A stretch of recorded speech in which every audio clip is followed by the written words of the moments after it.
Welcome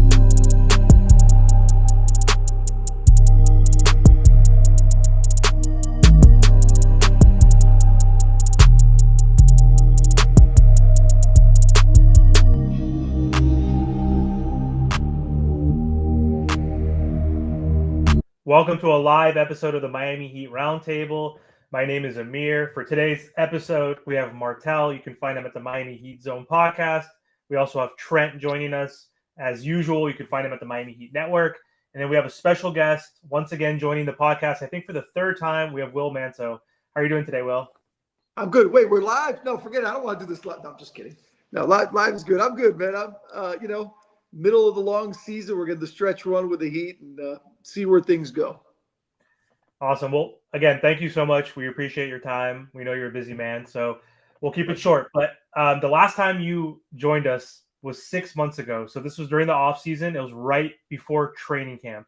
Okay. And so we talked and projected how the Heat would do, and I think we're all incorrect at this point. But we mainly talked about Jimmy Butler and his extension. So we knew that on July 7th, he was going to ask for his extension, and he did ask for it. I don't think it was exactly on July 7th, but obviously Pat Riley, denied that and said, we're going to take a wait and see approach, see what happens this season. And a lot has happened, as we know, since that last conversation. And we finally have the answer of what Jimmy's future would be. But my first question to you, Will, is how do you feel about the whole Jimmy Butler trade and how it went down? And the second part is, do you think Miami Heat got fair value for the trade? I mean, both good questions. With the Jimmy stuff, it's strange because I've tried to avoid talking a lot of Jimmy because it was just, it was such a big drama, man. And it was so drawn out for everybody, for fans, for you guys with the podcast, on TV, on the broadcast. I mean, it was a long process of a lot of stuff being said, right? So with the Jimmy stuff, when I look back on it, I don't know if I said it to you guys. I may have 6 months ago, but I certainly have said it to others, and I said it on Channel 10 before many times, is that I went into this season thinking this was Jimmy's last season in a Heat uniform. I thought once, you get to the point of not getting the extension and, telling Jimmy he's got to be available and all these things, I think it was clear where this was going. So it didn't surprise me one bit. I just think his welcome had kind of been worn out here, and I think all good things come to an end, and Jimmy's run was great here, but we all know how every situation with Jimmy ends. I mean, it just does, and that's a fact. It's not even a knock. It's not even like trying to say Jimmy's a bad guy. It's just at some point, I think relationships sour with him, and it turned that way. So when you talk about the end of it, it wasn't surprising that it happened. It stinks the way it happened. All the lack of joy, the press conferences, the suspensions. I mean, it got ugly, guys. It should not have gotten that ugly. When you talk about the return, you're in a spot where you have to trade a guy like that, and you know that his value is probably not very high. Number one, because of the stuff he was doing. Number two is because he wants a brand new, really big money contract. You're going to have limited options. So the fact that they found Golden State to take him and get a player of Andrew Wiggins' caliber, and then also get a player like Davion Mitchell in that mix of trades as well, who's been a really nice fit for Miami at the point guard position, I don't think you could say they could have done much better than that given the circumstances. Definitely. What's going on, Will Manso? So this season's very, very interesting. And you was talking about Spo before the stream started. And I kind of got two parts for you. One, we all seen last night's game. Yeah. How do you feel about Spo's, how he's been doing this, like his job so far this year? And also, how do you feel about Terry Rozier's future with this Miami Heat team? I mean, I feel like the writing's on the wall, but anything can happen in the NBA because obviously he still has a year left after this. And so, yeah, that would be like the first question that I have for you. Yeah, and I think this question from Heat fans, right? I think that people have been asking that left and right. I'll start with Spo. Look, I think it's okay. I think sometimes we get caught up because Spo is such a great coach, because he's done so many great things, because he's considered literally by his peers as the best coach in the NBA. I think people think that if you criticize Spo, it's some sort of a, you know what I mean? Like you can't criticize Spo. He's perfect. Spo's not perfect. Spo knows that. I mean, Spo, in the course of all the years he's been a coach, he's made mistakes. He's learned from those mistakes. He has got to adapt with different rosters he's given, obviously, by the front office, and he has to make the most of it. I think it's fair to criticize Spo and say there are certain things that, you say to yourself, I don't think he's handled this well. I don't know how the playing time for Terry of late is justifiable to a lot of people. He plays 40 minutes. Now, having only 9 or 10 guys available certainly impacts that. So, but I think it's okay. Like, sometimes I think we get so caught up in, like, you either have to say Spo's the best coach ever all the time, or say he sucks. And it's like, people are so extreme. It's like, Spo doesn't suck. He's one of the best coaches in the NBA, if not the best coach. But even the best coach in the NBA is going to have his head-scratching decisions and off nights, and I think Spo's not immune to that. To your question on Terry Rozier, and I think that's more important because I think that's where everybody's focused on, Terry has struggled, man. Terry has struggled all season long, and I don't know if I said this 6 months ago with you guys, but I certainly made it clear to everybody who'd listen. The Heat entered the offseason and into the new season thinking Terry Rozier was going to be part 4 of a big 4 with Jimmy Butler, Bam Adebayo, Tyler Hero, and Terry Rozier. You guys all heard it, right? We all said it. We all reported it. Players talked about it. There's a genuine disappointment, right? That this guy just hasn't panned out to be that guy for whatever reason. And again, it doesn't have to be personal. You don't have to say Terry Rozier sucks. You don't have to say Terry Rozier is a bad guy. Terry Rozier has just struggled. It's a veteran player with an excellent resume who hasn't played up to the standards that he should. And that's frustrating 60 games into the season because they've really needed the Terry Rozier they thought they were trading for. Definitely. And also, I think this is a big offseason for this Miami Heat, depending, however stuff goes, right? I automatically think we're locked into the play-in. I don't think we'll go down with the Bulls and stuff. Mm-hmm. But it could be either 8, 9, 9, 10, whatever the case may be. But what's your opinion? What's the future of Andrew Wiggins? Is Andrew Wiggins here to stay with us, or is he just another trade piece that potentially make another move? Because he only has 1 year left after this deal, of course. Well, 2025, he has 2 actually. Yeah. And then Tyler, kind of throwing 2 at you real quick. For Tyler, it's like, do you see a contract extension coming up, or is he, Tyler's a great player. I think the games he's playing are not really contribution. Like, they're not getting us wins, if that makes sense. Like, he could put up 30 a night and then the team will still lose, and that's not necessarily on Tyler. But do you still see him as a long-term piece? Is he going to get that extension with this Miami Heat team, especially with Butler gone? The future is going to be a little bit different. So, yeah. It's a good question. I think that's where everybody's pointing to. Like, what's the future? Like, look, in the short term, you're right. I think the Heat are going to be the 7th seed. I think they're going to hold off Orlando, Atlanta, and get the 7. And all they have to do is win 1 of 2 home games in the play-in game, and you get either Cleveland or Boston, which is a tough challenge in the first round. So let's just move forward to the offseason eventually, right? The Heat have to make a move. The Heat have to make a move. I can't say it another way. Let's just put it simple that the Heat have to make a move. They can't run back this same core and expect different results as other teams in the Eastern Conference in particular continue to get better. How that happens, though, guys, is the question. It's not the old NBA where you just sign free agents and you throw money around. You have to make deals. You have to have assets. The Heat are trying to keep all their assets in place to make those deals. We know they're going to have multiple draft picks. We've already heard the Kevin Durant rumors. I mean, there's going to be other discussions as well about players that could become available that right now we're not aware of. So to answer your question, do I think Andrew Wiggins is safe? No, I don't think anybody outside of Bam and maybe Tyler. And I'm not even 100% sure Tyler is. I mean, you have to consider all options when you're going through this kind of a rebuild forward, right? The Heat never start from scratch in rebuilds. So if you don't start from scratch, that means you got to move a key part somewhere if you're going to get a star player. And look at the roster. There's only so many assets on this roster that can get you a star player. So I would say everything's on the table at this point when they eventually enter the offseason. Will, so then what do you think about some of the young guys? I mean, like Jovic, he broke his hand. Jaime, he's not really having the best season. And I also think that's due to this, whole 5-out offense that Spo's trying to play. I just don't like the offense only because if you only have, Duncan and Tyler, who they're our best 3-point shooters, outside of that, you really don't have anyone that can shoot threes at that high level. And then also, too, we have Khalil Ware. I mean, yes, he's banged up right now, but I really do think he's going to be a solid piece going forward. But which young guy would you be okay with moving right now going into the future? I don't think I'll be honest with you, man, I don't think any of them are untouchable. I think all of them have to be on the table at some point because, again, you can't get without giving. And I'm not saying that I'm advocating, hey, trade the young guys, trade Khalil Ware. That's not what I'm saying. I'm saying, but if you're going to get a key piece, if you're really going to go out and get a player to match with Bam, Tyler, both, a trio, whatever it may be, you have to pick and choose which of the young guys you're going to move and which ones are going to be assets to other teams. And I think the guys you just mentioned are all assets potentially to other teams. They're the kind of guys that if people are going to pick up the phone, the first thing they're going to say is Bam available? Hang up. Okay, all right. Tyler, what about a package? Khalil, Jaime, Nico, those names you just mentioned. Those conversations have to be had. Like you can't just sit here and say because they show promise that they wouldn't be considered because, again, we know this team is just not close to where the Bostons and the Clevelands and even the Knicks now, the separation that they seem to be getting in the Eastern Conference from the Heat. That's something that I don't think the Heat can just ignore, right? So to answer your question, I don't think anybody's necessarily safe. I think they all have talent and potential. I love what Khalil's shown. Nico obviously was playing well, then he gets hurt. Jaime, as you mentioned, is going through a bit of a sophomore slump, but all these guys have talent to be really good NBA players for a long time.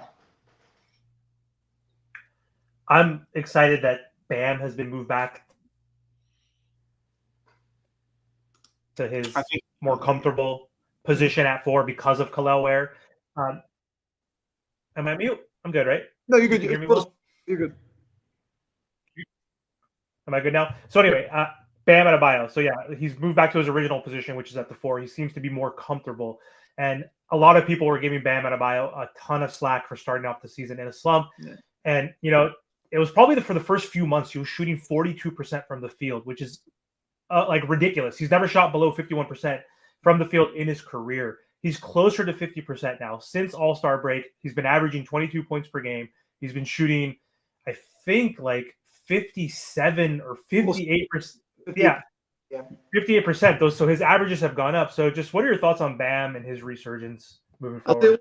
Bam was right early in the season. Look, I asked him the question. Others asked him it well. And he got tired of hearing the questions, I think, because he said the same answers all along. And he just said it. I don't know if you guys saw, he was quoted in a couple articles. And then yesterday after the game, he told Jax, when Jax asked him, he's like, I told you guys all along, I'm going to be fine. The shots are going to start falling.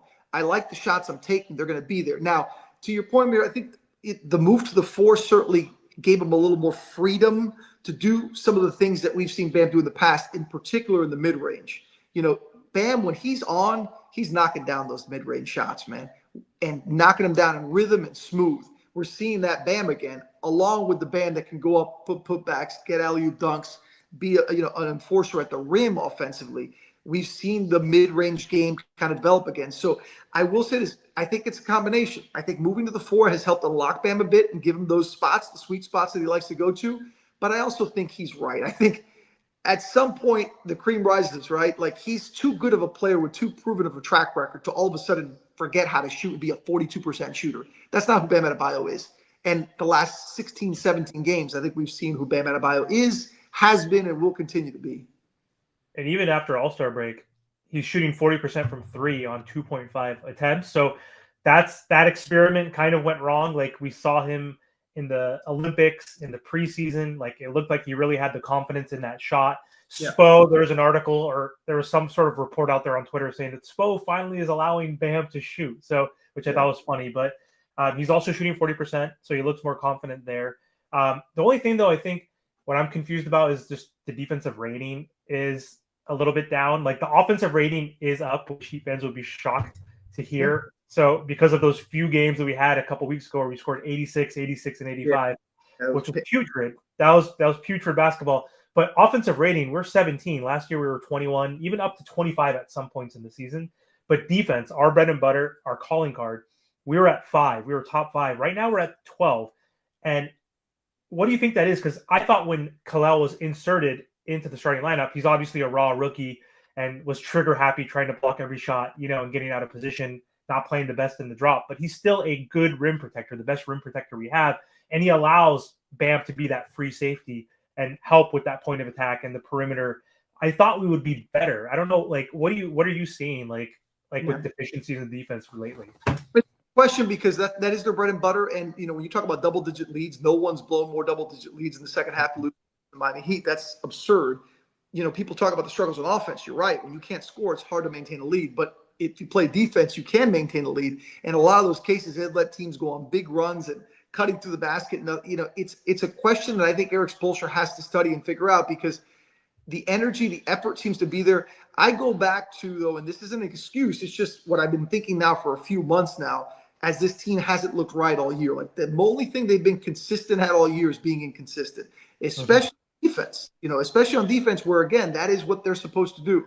I think this entire season has just been so up in the air with the Jimmy stuff hanging over their head, and then it ends. Then you have some injuries, and there's never been any kind of rhythm. And that's not an excuse. I mean, look, the Heat are what they are. They're a middle of the pack team right now. You can't say otherwise. You can't argue that they're an elite team. You can't also say that they're a bad team because they're not a bad team. But when you have that kind of drop off defensively and you're a middle of the pack team, you're going to end up being a 7 or 8 seed. You're going to end up being a playing team that's lucky if it even wins a game or two in the first round, which we saw it last year. And that's something Eric Spoelstra has to figure out. Again, when you get to the offseason, depending on what this roster is going to be, there has to be a balance. Like I'm all for offense and I'm all for, getting to the modern game and figuring out the things you want to do with threes and space and all those things that Spo preaches. But at the same time, you can't do that and at the same time regress defensively because that's not Miami Heat basketball. I have a question, by the way, Will. So why, in your opinion, why does Haywood Highsmith play for 2 games and get DNPs for the rest? What's going on with that? Like, I feel like this roster is not good enough for players like him to be getting DNPs on a regular basis night. And then even Alec Burks, like if everybody's healthy, he doesn't even crack the rotation. It seems like he has to play when people are injured. And then every time he does play, he performs well. So what's the reasoning you think behind that? It's a great question. That's one that, while I get a lot of Terry Rozier questions about why he plays and why he's getting heavy minutes to play, I should say, not why he plays. I mean, why he gets so many minutes in big spots. To me, the one that's more frustrating is Haywood Highsmith because I think H should play all the time. I think H should be, and you look at the numbers early in the season when H was starting, they were playing better. Like H just makes the team that's around them better. It's just he's shooting the 3 really well early in the season. Obviously, playing time has diminished. That has diminished a bit too. But I'm with you. And Eric Spoelstra said it the other day. He was asked about patience of that. And he says, look, I may not be getting this right. Like, I may not be getting this right. I absolutely could be making mistakes. And I may be, I'm trying to figure things out. And it is an odd spot, guys, because the Heat are in that position because they have so many guys that are similar styles, right? Veteran guys, maybe some play a little more defense, maybe some are better 3-point shooters, whatever it may be. It is hard night in and night out to just stick with one group as opposed to go in another direction, and I think H has fallen into that trap. That said, I think Haywood Highsmith has to play every game. I think Haywood Highsmith has to play every game, 18 to 25 minutes every game. I think there are going to be games where Haywood Highsmith is a defensive battle and he's got to play 30-plus minutes in a game. Like, I think he should always be playing, more so than I feel that way about, say, Terry Rozier, who, again, you expected to be the player that he's been in the past and it hasn't worked out. He's struggled. It's okay to pull it back a little bit and admit that he struggled and maybe give other opportunities elsewhere. For instance, the other night, that game in Cleveland, Davion was sitting out a bit in the fourth quarter. Terry was riding it through. I would have rather seen Alec in there get those minutes, But in hindsight, guys, media, broadcast, fans, podcasters, writers, beat writers, whatever, it's very easy to say that from the outside looking in. Eric Spoelstra's trying to make these decisions with his staff in real time, and sometimes they work. Unfortunately, this year, a lot of times they haven't. And then also, too, I have just 2 more questions and I'm all set. Do you see the younger players playing near the end? And when I say the younger players, Kashad, Isaiah Stevens, which I thought he was going to play when everybody was injured, when he got moved up. Do you see those guys playing, or do you don't think they end up playing this year? And then second question, unrealistic, realistic, just your opinion. Kevin Durant has been brought up several times. A report came out today. The Miami Heat didn't make a move for Lillard and all these other players throughout the years. Are you confident that they will make a move for Durant? Because I feel like we're linked to everybody, and maybe it's just for clicks and views and stuff like that. But why should we have faith in trading for Durant and all this other stuff if we couldn't even trade for these other players when a player that he wants to come to Miami? Yeah, and I think, look, by the way, question 1, I don't think the young guys are going to get a lot of playing time because I just think they're going to be in that battle for positioning. Maybe if they lock into 7, they'll get some time. But I really think those guys are more of trying to continue to develop into the offseason to see if they truly have a role on this roster in the future. A couple of the young guys you mentioned. But I think, look, the Durant stuff's been going on so long that I think when Kevin Durant rumors that Miami started, my hair was still black. I didn't have any gray hair. And like all these years later, we've gone through the Durant thing about 6, 7 times, it seems like, and my hair's grayer. So it's been a long time, man. Do I think the Heat would be interested in pursuing Kevin Durant? Yeah, I think they would. I think it's clear that they love Kevin Durant. I think it's clear that they would have loved to get a guy like that at some point. Now he's getting older. What's KD? 36, I think. But he's still an elite scorer. He's still top 6 or 7 in the league in scoring. So when you look at KD, he's still an elite player.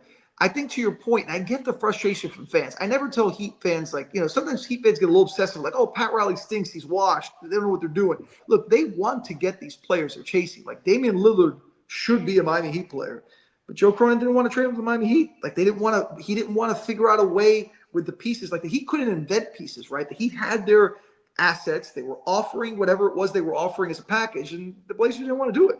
Like, that's not really on Pat Riley, but obviously not getting Lillard was a big blow. The KD sweepstakes this time around, whatever the truth was in those discussions, didn't happen. But do I think they're going to jump right back into that? I tell people all the time about Pat Riley. I'll put it simple. Pat Riley always swings for home runs. He's never trying to hit singles or doubles. And the beauty of it is when you hit a home run, everybody's happy. But the problem is sometimes singles or doubles, you can move around the bases, right? You can create something. Pat Riley doesn't like singles and doubles, man. He wants to hit home runs. And when you swing and miss and strike out and don't hit a home run, fans aren't happy. It's just the way it is. I've been a Heat fan for 26 years, so I've seen those home runs, obviously, and I've dealt with the singles and the strikeouts and the walks. So, it's hard to get a superstar. It's like, I know the player, like in the last decade, there's been the player movement, right? So that players like Anthony Davis got to go where he wanted. He wanted to play with LeBron and Kyrie and Lillard. I mean, but that's cut you off. But Lillard wanted to play here, and it made damn clear through his agent, and it still didn't happen. NBA they put out a memo basically. You can't say you only want to sign for Miami Heat, but James Harden, got away with I think a lot worse, which is unfortunate. But speaking of Heat fans, just in general and on Twitter, because you mentioned. And I hate the fans that say that like Pat Riley's asleep, he's washed. Pat Riley's he's the godfather. Like he is very lucid. He's obviously very aware, and it's hard to run a business. And we have 3 championships. 35% of the NBA like organizations don't have a single ring. So the fact that we have 3 makes us the 5th franchise with the 5th most championships for any franchise, right? And the top 2 are the Lakers and Celtics, obviously, and like we're still not too far from the Spurs and from the Warriors. So but a lot of Heat fans have been wanting to tank, and that's not on my vocabulary.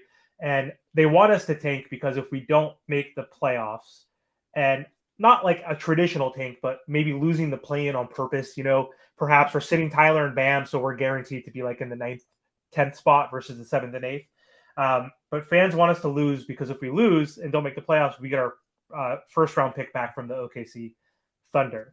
So we would get 2 picks because the Warriors are obviously their pick is top 10 lottery protected, and they're playing great. Obviously, what are they 8-1, 9-1 since Jimmy's been on there?